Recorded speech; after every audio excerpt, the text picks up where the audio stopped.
হাফেজ এবং মাওলানা, তারা আমার দৃষ্টিতে তারা খুবই ব্রিলিয়েন্ট। ওসমান হাদির কথা কথা বলবো, জানা যায় যে কোটি কোটি যে লোক, যে মানে লক্ষ লক্ষ লোক হলো বিভিন্ন বক্তব্যের কারণে, তার ব্যক্তিত্বের কারণে, তার ব্রিলিয়েন্টের কারণে এই জানাজার সমুদ্র কারণে।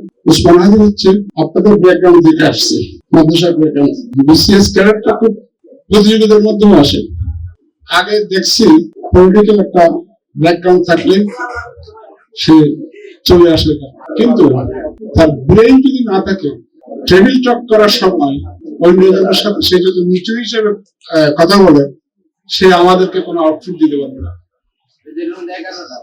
যে বিসিএস ক্যাডার চোখ রেখে কথা বলতে পারবে, ওই পার্শ্ববর্তী যে থাকবে, দেশে হোক বিদেশে হোক, তাহলে আমার দেশের জন্য কিছু না কিছু অবশ্যই দিতে পারবে।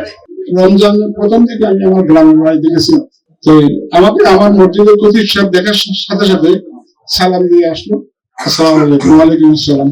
তখন আমি জিজ্ঞেস করলাম, খতিব সাহেব আমাদের মসজিদে এবারে রমজানে খতমে তারাবি কে পড়াবে? আমি পড়াবো। তো আমার তো জিনিসটা কটকা লাগছে। আপনি তো আমার মসজিদের খতিব, এই পুরো মসজিদ সমাজের আপনি নেতা তো কোনোদিন নিচুর দিকে থাকতে পারে না।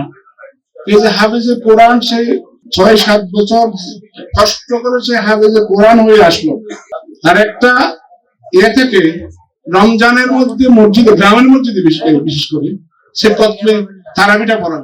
আপনি ওই জায়গায় হাত দিলেন কেন? আপনি উচিত ছিল আপনার সুন্দর করে ইন্টারভিউ নিয়ে একটা ভালো হাফেজে কোরআন তারাবির জন্য করার জন্য আপনি নিয়োগ করার, আপনি কাজটা ঠিক করেন না। যেহেতু হাফেজে কোরআন যারা আসতেছে, বিশেষ করে গ্রামের খুব দরিদ্র ছেলের থেকে আসে, তাদের রমজান আসলে তাদের একটা আশা আকাঙ্ক্ষা থাকে। আপনি এখানে হাত দিলেন কেন?